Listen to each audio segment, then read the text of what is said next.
Arslan Abbas, tura, vaqting to'shdi. Tez bo'la, tez. Seni tayyorlik qilib bu yoqqa chiq davotaman. Nimaga oldirsiz deyman? Barcha odamning bu yerdan tezroq chiqib ketgisi kelsa, sening bu yerda yotqanga o'xshamamdi.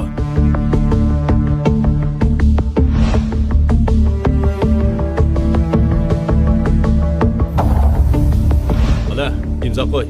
Kelar qaytdan mashina astra haydamasan, bu yerda 3 kunlik yotmaysan, juma. Buni kafolat qilaman.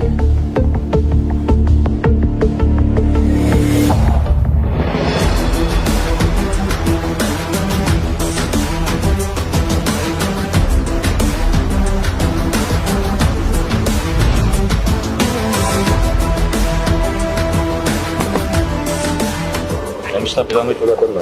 Hem işler joyida. Sizning kirib ketganingiz sizning yo'qligingizni isbotlaydigan eng yaxshi isbot bo'ldi. Dadangizni gumon qilmadi. Ev demakliklar uchun. Ular ham qizni to'y qilishga qo'shildi. Qisqa. Ular ajab darsi turib qoldi.